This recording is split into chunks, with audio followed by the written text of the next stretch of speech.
The rules for multiplying and dividing integers are much simpler than the rules for adding and subtracting integers, and I'll explain both of them to you together.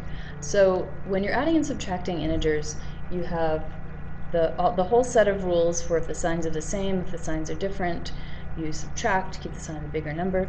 Multiplying and dividing integers, it's much more simple.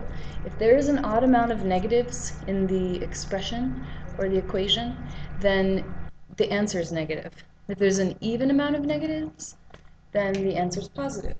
So, for example, negative 9 times negative 3.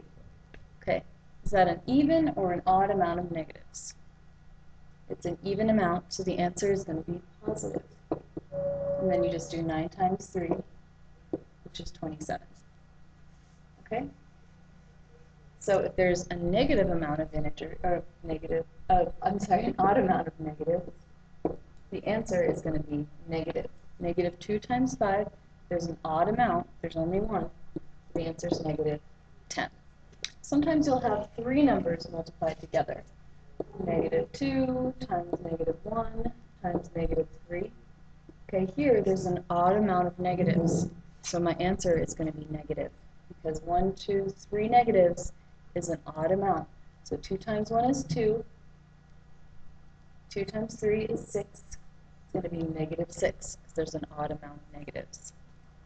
Okay, if only two of those numbers were negative, then there would be an even amount of negatives, so my answer would actually be positive.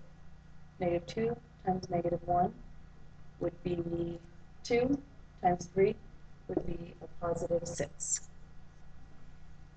Okay, exactly the same for division. If there's an odd amount of negatives, the answer is negative. Remember, any fraction can be a division problem.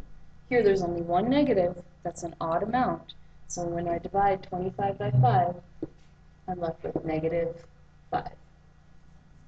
Okay, if they were both positive, if they were both negative, that's an even amount of negatives. Negative 25 divided by negative 5 is going to be positive 5. Okay, so just remember that when you're multiplying and dividing with integers, that's positive and negative numbers, if there's an odd amount of negatives, the answer is negative. If there's an even amount of negatives, the answer is positive.